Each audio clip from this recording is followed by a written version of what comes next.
उल्टा दिल्ली देश की राजधानी है।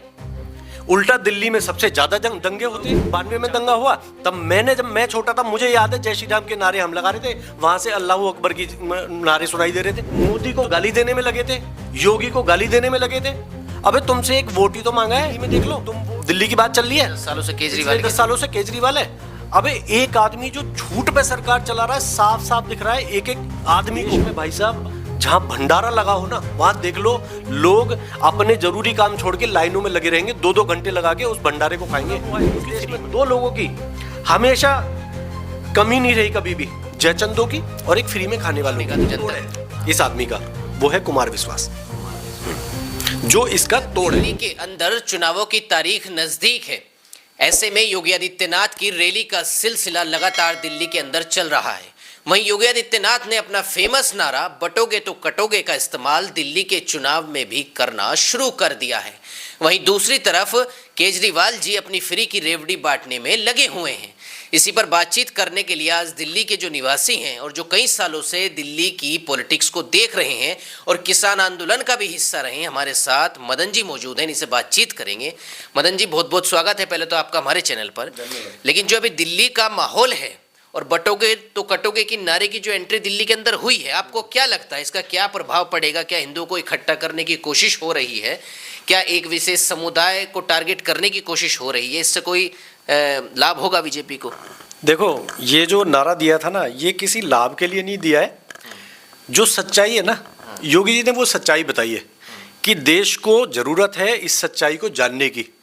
अगर ये सच्चाई हमने नहीं जानी ना, तो जो आने वाली जो हमारी पीढ़ी है वो इसको भुगतेगी। क्योंकि हम तो चले जाएंगे आराम से, हम तो भुगत लेंगे जैसे तैसे। क्योंकि जो एक समाज है, मैं सारे सबकी बात नहीं कर रहा, जैसे पहले कहते थे कि हर मुसलमान आतंकवादी नहीं है, लेकिन हर आतंकवादी मुसलमान होता है। ऐसा क्यों होता है? आपने कहीं देखा किसी हिंदू को बम फोड़ते हुए? मैंने तो आज तक नहीं देखा। कहीं विदेश में देखा कि कहीं भी स्टेडियम में बम फूटा? पेरिस में एक टीचर के गला काट दिया जाता है। पूरा मैं कह रहा हूँ, ये देश हमारा ही नहीं सफर कर रहा है इस चीजों से, पूरा यूरोप सफर कर रहा है। जिसने भी इनको शरण दी वो इस्लामिक देश बन गए, घोषित देश कर दिए इन्होंने। अब वही हाल हमारे देश का होने वाला है। अब क्योंकि हमें तो पता है, हमने तो दिल्ली दंगे भी देखे, तो हमें तो पता है किस तरीके से ये लोग कर रहे हैं। 47 में जहां 5% से लेके ये आज 30% पे खड़े हैं, वो कैसे खड़े हो गए? जब ये देश बटा, ये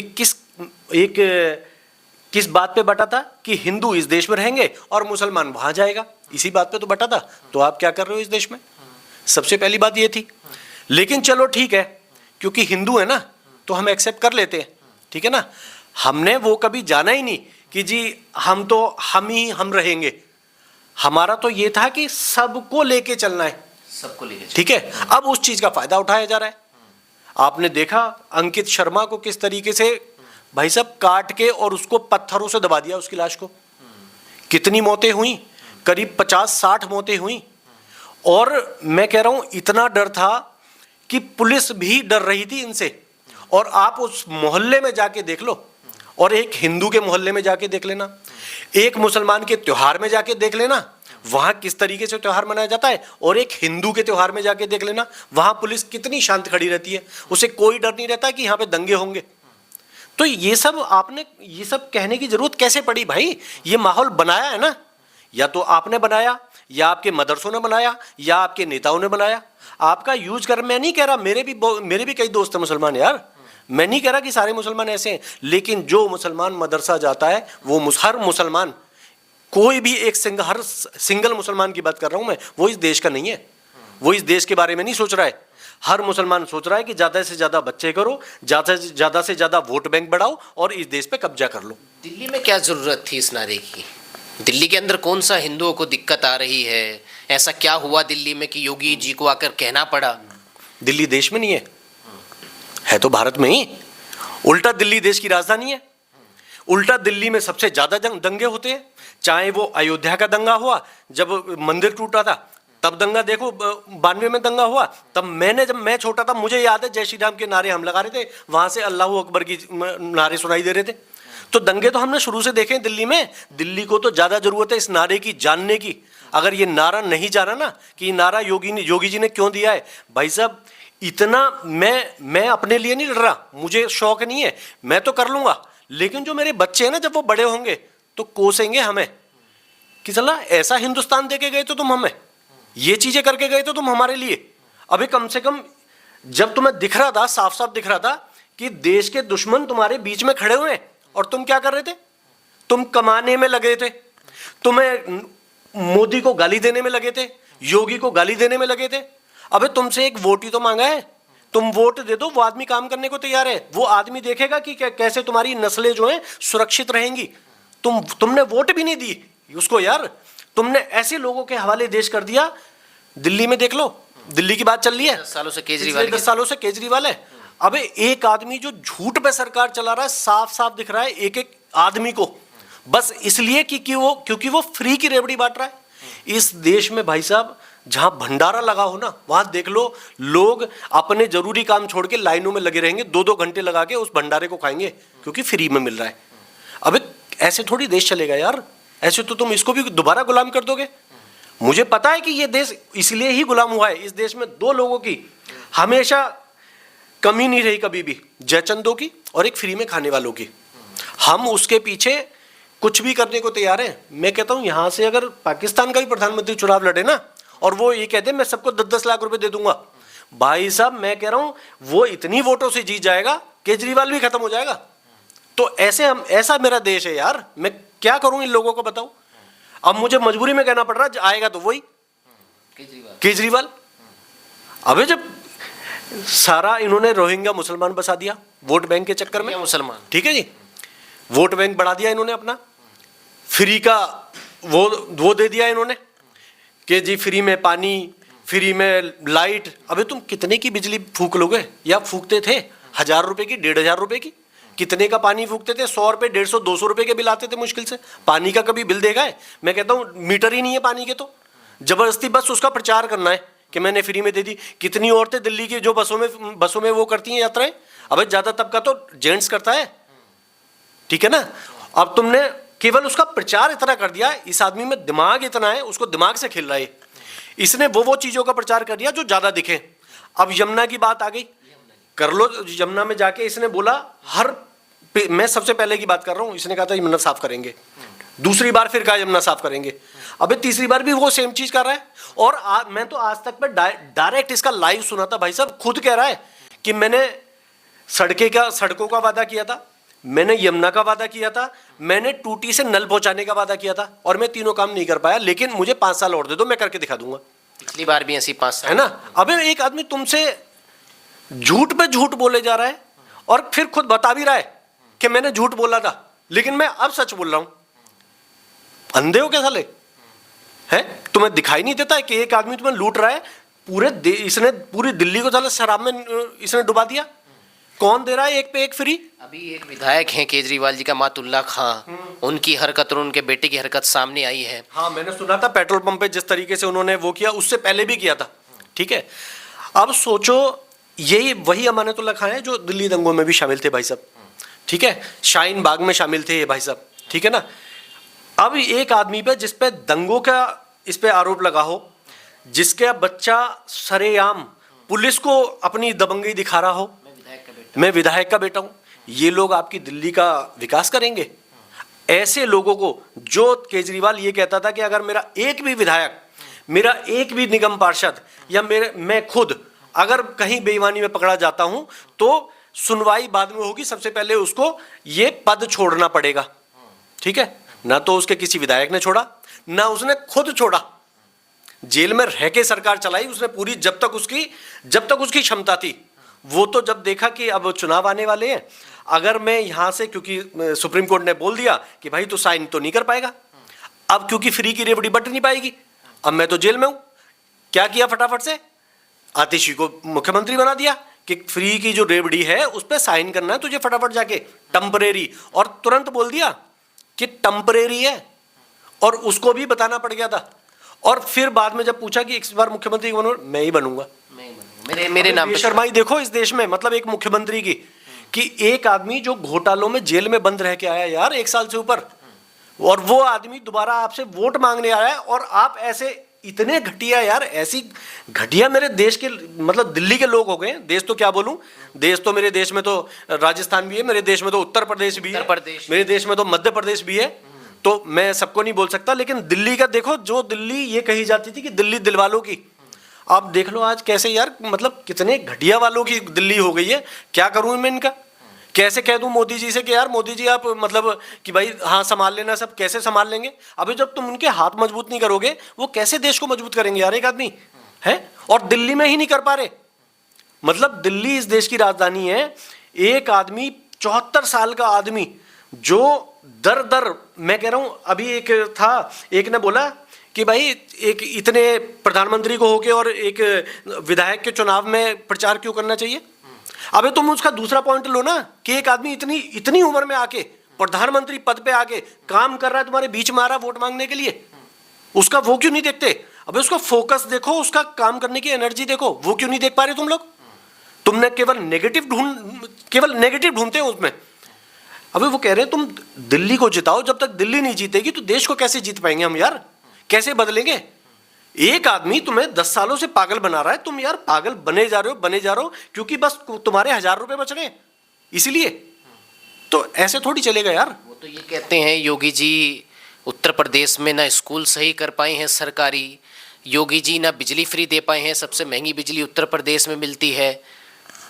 भाई साहब जाके देख लो कौन सी बिजली फ्री, वो क्या कहते हैं, सबसे महंगी मिल रही है। सबसे महंगी आप कंपेयर कर लो कि कांग्रेस की सरकार वालों को और पंजाब वालों को और उत्तर प्रदेश वालों को। और मैं कहता हूं आज मेरा गांव उत्तर प्रदेश में है, बुलंदशहर जिले में, और जिस गांव में भाई साहब मैं कह रहा हूं 3-3 4-4 दिन बिजली नहीं आती थी, और जब 5वें दिन आती थी वो भी 1-8 घंटे के लिए शाम को, कि चलो जी रोटी पानी बना ले, ठीक है जी। आज वहां मैं कह रहा हूं 24 घंटे, मैं नहीं कह रहा 24 घंटे नहीं, लेकिन कम से कम 18 से 22 घंटे बिजली आ रही है सर। मैं खुद गवाह हूं इस चीज का। मतलब वो देखो, पहले तो मैं कह रहा हूं मैं इस चीज के खिलाफ हूं कि फ्री में चीज दी जाए। फ्री में क्यों दी जाए। अबे तुम्हारा कोई कमा के रख गया है क्या। योगी जी अपने घर से लाएंगे, मोदी जी अपने घर से लाएंगे। सरकार ऐसे चलती है क्या, किसी भी कंट्री में देख लो। और जिन कंट्रियों ने फ्री में बांटे हैं ना, श्रीलंका जैसे देश, वो देख लो आज कहाँ गड्ढे में घुसे पड़े। फ्री के जो खाएंगे ना, वो आने वाली अभी नहीं पता चलेगा। इस देश पे इतना पैसा है कि 20 साल 30 साल 40 साल झेल लेगा, लेकिन जब आपके बच्चे बड़े होंगे तो वो कुछ भी नहीं झेल पाएंगे। वो देश इकोनॉमी सब, दिल्ली भी खोखली होने वाली, दिल्ली खोखने वाली क्यों नहीं होगी। अभी कहाँ से लाएंगे इतना बजट। मेरे को एक बात बताओ, ये कह रहे हैं कि भैया हम 2100 रुपए देंगे, पहले तो इन्होंने महीने में, ठीक है, कैसे दे देंगे आप एक वो बताओ ना कि कैसे दे दोगे। इतनी महिलाएं, इतना परसेंटेज है महिलाओं का, मैं कह रहा हूँ बजट से ऊपर जा रही है ये तो चीजें। उसमें भी बोला तो झूठी है, क्योंकि ये पंजाब में अभी 1000 रुपए नहीं दे पाई, ठीक है जी अभी तक। अभी जब इनसे पूछा गया तो इन्होंने कहा अभी खत्म थोड़े हुए हैं 5 साल। बताओ अबे यार, मतलब साफ साफ वो आदमी हर बार कह भी देता है कि मैं नहीं कर रहा हूं, लेकिन लोग फिर भी नहीं समझ रहे। एक राज्य में जहां तुम्हारी सरकार चल रही है वहां तुम 1000 रुपए नहीं दे रहे हो, दिल्ली में तुम 2100 रुपए कैसे दे दोगे। दिल्ली में 2100 रुपए कैसे दे दोगे। लॉजिक सी बात है यार। 2100 रुपए देने की बजाय तू उस पैसे को यमुना सफाई में लगा दे, तू उस पैसे को सरकारी स्कूल बनाने में लगा दे। जब तुम शिक्षा की बात करते हो, क्या आपने शिक्षा, आप देख लो कोई एक सिंगल स्कूल का नाम बता दो, क्यों नहीं बताते। फट से बता देना चाहिए ना, तो कि हमने इतने स्कूल बनाए। अबे उन पे दोबारा से पेंट करवा देना, ठीक है, पेंट करवा देना। ये क्या नए स्कूल में आ जाएगा। अभी योगी जी की आप हॉस्पिटल की बात कर लो भाई साहब, मैं कह रहा हूं आपको ना घूमना चाहिए एज ए पत्रकार, आपको सच्चाई दिखानी चाहिए भाई साहब। मेरे ताऊ का लड़का था, मैं ना अभी वो डेथ सर्टिफिकेट भी रखा होगा, मैं दिखा दूंगा भाई। उसकी जरूरत थी, ये क्या होता है उसको, ये वेंटिलेशन की, ठीक है। बाकायदा उसने हमसे 6000 रुपए मांगे टेम्परेरी वेंटिलेशन लाने के। डॉक्टर नहीं था वो कोई, वो बीच के लोग होते हैं जो डॉक्टर के साथ मिलके काम करते हैं। मैं हॉस्पिटल की रियलिटी मैं देख के हैरान हो गया यार। और मैंने 6000 रुपए दिए कि कैसे भी उस बंदे को वेंटिलेटर मिल जाए यार। और ये बातें देखो, ये अपने ये सफदरजंग की बताओ, ये तो इनकी हॉस्पिटल की वो है। फेमस अस्पताल। हाँ, फेमस अस्पताल है। जीबी पंत में जाके देख लो, ये गुरु तेग बहादुर में जाके देख लो, किसी भी हॉस्पिटल में जाके देख लो, आप जाओ तो सही। एक वो लेडी थी जिसको इन्होंने मारा था, अभी उनके मुख्यमंत्री निवास में मारपीट हुई थी, वो तो डेली जा के वीडियो बना रही है। वो जो पूरी सारी वीडियो देख लो जाके भाई, वहाँ आदमी थोड़ी। अभी वो राहुल गांधी गया था, वो एम्स के नीचे जो वो बेचारे बैठे रहते हैं अपने, उनकी क्या इन्होंने सुविधाएं दे रखी है। अबे पूरे हॉस्पिटल की इन्होंने बैंड बजा के, एक सुविधा नहीं गई। कोविड में भी देख लो, गृह मंत्री को इसे नमस्कार करना पड़ गया था कि भाई तुम आओ, तुम देखो, मैं नहीं संभाल पा रहा दिल्ली को। है, जब तुम्हारे बस की नहीं है, जब तुम्हें कुछ करना नहीं है, तो तुम गद्दी पे क्यों बैठे हो। ईमानदार जब मानता कि भाई मेरे बस की नहीं थी, मैं नहीं चला पाया, आप संभाल लो, तब मैं मानता कि ये आदमी ईमानदार है। बस की तुम्हारे नहीं, झूठ तुम बोलते हो। तुम्हें 4 कमरे की बजाय तुम्हें राजमहल चाहिए। तुम्हें क्या जरूरत महल की बात हो रही है, क्या जरूरत थी इटालियन मार्बल लगाने की भाई। अगर तुम ये कह रहे हो कि जी मुख्यमंत्री निवास में केवल मैं ही थोड़ी रहूंगा, मेरे बाद कोई भी नहीं, किसी के लिए भी क्यों बना रहे हो आप? क्यों बना रहे हो किसी के लिए? आपको तो इसके विरोध में खड़ा होना चाहिए कि ना मेरे लिए बनेगा ना किसी और के लिए बनेगा। जैसे मोदी जी की नीति है, ना खाऊंगा ना खाने दूंगा, यही होना चाहिए ना। आज देश एकदम से कैसे सुधर गया भाई साहब। 2014 के बाद आते ही मैं हैरान हूं इस देश में विकास की गति को लेके। मैं नहीं कहता कि विकास नहीं हुए होंगे, विकास हुए होंगे बिल्कुल, और हुए भी है जब भी देश आगे बढ़ा है, लेकिन उसकी जो तेजी थी और उसकी जो क्वालिटी है वो देखने को अब मिली। दिल्ली कहाँ पहुंच गया है 10 सालों में? दिल्ली कैसे पहुंच जाएगा? जहाँ पहुंच गया है। दिल्ली, सड़कों की बात करें, मैं कह रहा हूं आप जाओ मेरे इलाके में, मैं रहता हूं करावल नगर, आप करावल नगर की मेन सड़क देख लो, करावल नगर से लेके चाहे वो नहर तक, करावल नगर से लेके चाहे वो यमुना विहार तक भाई, और चाहे करावल नगर से वो भजनपुरा वाला रोड, कोई भी देख लो। मैं तो अपने इलाके की बता रहा हूँ, नहीं तो मैं तो बहुत सारे इलाकों की बताता हूँ, क्योंकि मैं दिल्ली में घूमता हूँ। मेरा काम टूरिस्ट का है, टूरिस्ट को ले जाता हूँ, दिल्ली के हर कोने में घूमता हूँ। मैं ऐसे ऐसे रोडों की बात बता दूँ जो मेन रोड है यार, जो फ्लाईओवर है, उनके रोड टूटे हुए। बस अड्डे वाला फ्लाईओवर देख लो आप, जब उतरते हैं देखो क्या हाल है उसका। आप सड़क नहीं बनवा पाए आज तक, और उनकी मिट्टी और खराब हो गई। इसी बीच एक सवाल करता हूँ, जब आप विदेशी मेहमानों को घुमाते हैं दिल्ली में तो शर्म आती है कभी? भाई सच बता रहा हूँ, देखो आपका काम, मैं कसम से बता रहा हूँ। मेरी एक गेस्ट है मार्टिन करके, उसने कभी भी, उसकी ये 20वीं यात्रा होगी, अब आ रही है वो 20वीं यात्रा होगी। 20 यात्राओं में से उसने एक सिंगल नाइट उसने दिल्ली में नहीं गुजारी है।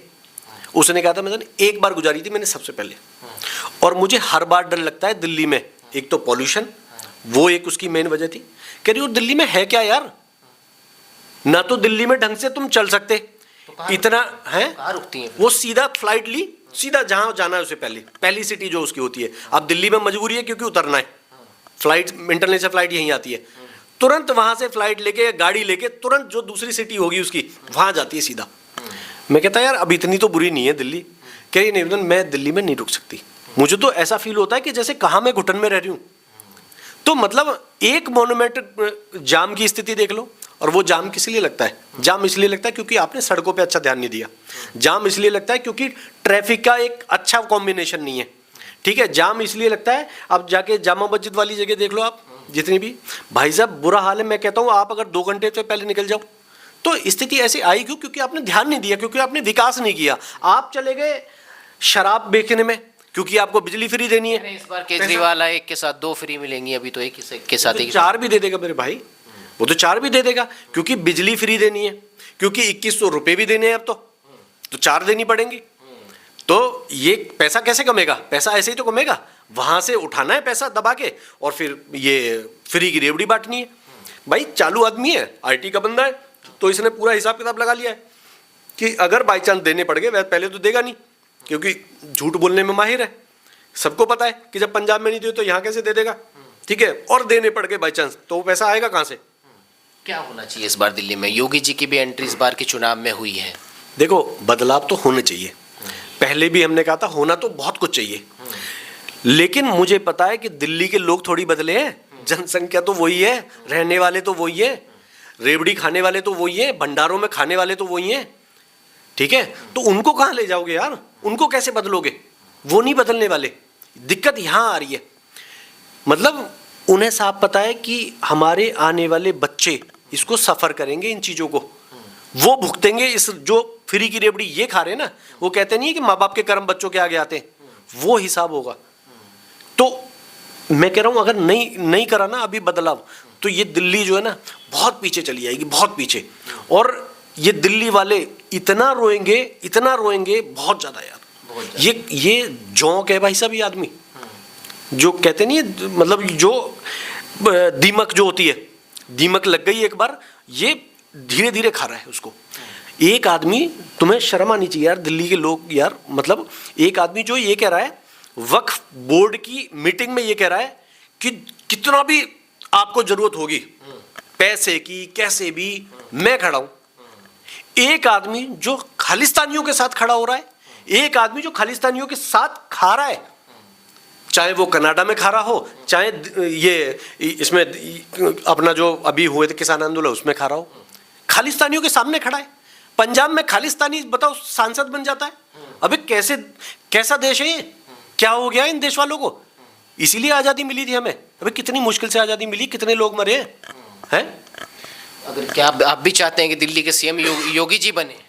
नहीं, वो यूपी में रहे? नहीं, वो यूपी में रहने चाहिए। वो हमने पूछा, कुछ लोगों की डिमांड है कि देखो मैं बताता हूँ सीएम कौन बन सकता है।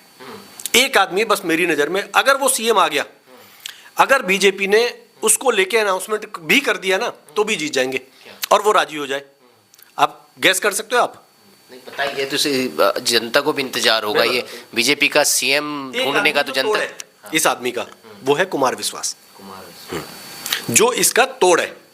अगर वो आदमी आके, अभी भी टाइम है, सॉरी चुनाव है 5 तारीख को, अभी भी समय है। अगर वो, मैं कह रहा हूँ 2 दिन पहले भी आके कहते ना कि मैं बीजेपी कहते कि भाई ये दावेदार है मुख्यमंत्री बनने का, और बीजेपी में वो ज्वाइनिंग कर ले, इतना कर ले और कुछ ना करे, बस चेहरा दिखा दो कुमार विश्वास का। ये उसका तोड़ है अरविंद केजरीवाल का, तो बस। हाँ, तो देखिए किस तरीके से इन्होंने बताया कि अरविंद केजरीवाल का तोड़ है, और जो दिल्ली की जनता बीजेपी का सीएम ढूंढ रही है उनके लिए चेहरा भी इन्होंने बता दिया है। फिलहाल इस वीडियो में बस इतना ही, लेकिन दिल्ली वाले लोगों को क्या लगता है वो कमेंट करके बता सकते हैं। नमस्कार।